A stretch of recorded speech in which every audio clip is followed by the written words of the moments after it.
How much money does the average person spend in retirement? More importantly, how much will you spend in retirement? I'm Leah Patterson, and I'm back with the Markets with Mike, and I'm here with investment advisor Michael McGlaughn. Thank you, Leah. Let's start out talking about some spending today. According to the Bureau of Labor Statistics, the average retiree spends about $5,000 a month in retirement. Some will spend more, some might spend less, but either way, let's dive in and let's talk a little bit about what it takes to create a retirement plan. What are some of the biggest risks we need to prepare for when it comes to creating that monthly paycheck in retirement? Well, there's a few, and there are things that every retiree should be thinking about. One is longevity. How long are we going to live in retirement? That's something that we don't have an answer to, but on average, people are living longer these days. And so we need to plan for longer lifespans in order to make sure that our money doesn't run out. Inflation and taxes, both things that typically go up and not down. So we need to be planning for the impact of that on our retirement income. Market volatility is a big one because that can have a huge impact on your spending and your retirement income and how long it lasts. Healthcare and healthcare costs. Your legacy, if you want to leave money behind to your children or grandchildren, how is that going to affect it? And then what we call sequence of returns risk. The order that your returns come in at those early years of retirement when you're just starting to take money out and the markets are going down. At that point of time, you can kind of double how fast your money is going down. I want to make sure that we have protected and insulated against that as well. And then the other big one is spending.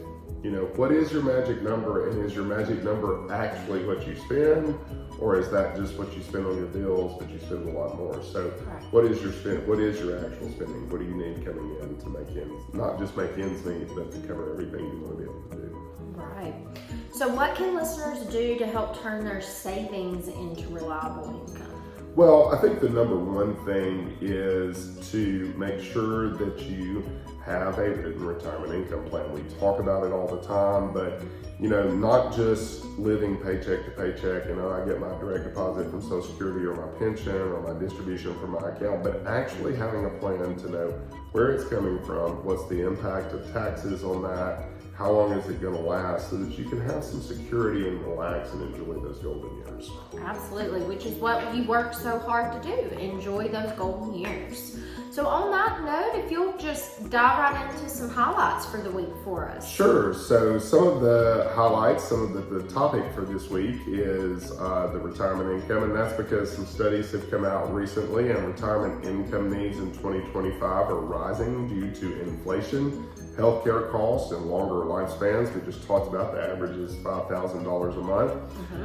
Social Security, on average, provides $1,976 per month. Again, some less, some more, but on average, $1,976. So, you know, you're stuck with about $3,000 a month of a gap there if your average is $5,000 a month.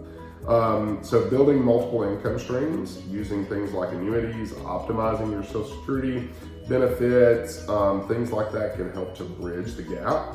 And then just having that personalized income retirement plan in place helps to give you some stability and confidence in retirement. So, well, how about a joke for us? We need to lighten this up a little bit. Yes, got something all right. funny for us? So this is for all of my football fans out there. Why don't football players wear glasses? Because they get broke, if they get tackled, I don't know. Because it's a contact sport. It's a contact sport, got it, okay. Well, You know. That's a good one. The boys, I'll have to give that one to the boys. Yes, you will. So, well, let's talk about a little history. This week in history, back in 1780, Benedict Arnold committed his infamous act of treason against the United States during the Revolutionary War. So that's a good note to start off on. All right. Well, and this one is something that I know probably is close to you, Mr. Attorney. In 1789, the the first Supreme Court was established. So that's a big deal. That is a big deal. A lot of big cases came out of that first Supreme Court that I had to learn about. Oh, I bet. Lots of things going on. On that same note, same year, 1789, Congress passed the Bill of Rights, the first 10 amendments to the U.S. Constitution, our free speech, free from illegal search and seizure, right to trial by jury, all that stuff. This week in 1789, that came about. Big week in 1789. Also this week in 1936, Jim Henson, the creator of the Muppets, was born. So, a legend. Lots of fun stuff there. The Muppet Show, Sesame Street. Absolutely. So sad that Disney has closed down the Muppet Show now. So, but apparently they're redoing the Rock and Roller Coaster to be Muppet themed. Wait, what? Yes. So the whole Aerosmith Rock and Roller Coaster is now going to be Muppet themed. No, to stop. take the place. Yes, it is. Yes, I don't know if I like that. Well, so from what I've heard, it's going to be the same idea, same concept, same track and everything. Right. They're just going to replace the Aerosmith with the Muppets. Apparently it's a contract thing with Aerosmith that was ending. Boo! I don't like change. When it comes out, I'll let you know how it goes. Yeah, let me know how it goes. I think it'll be good. And y'all can, leave a comment. Let us know who your favorite Muppet is. Yes, please let us know. And lastly, 1960, Richard Nixon and John F. Kennedy squared off in the first televised presidential debate. So the first time they had a televised presidential debate, which is now like a big, huge thing now. So funny story about that though, the people that listened to it on the radio said that Richard Nixon actually won that debate. But the people that watched it on TV said John F. Kennedy won the debate.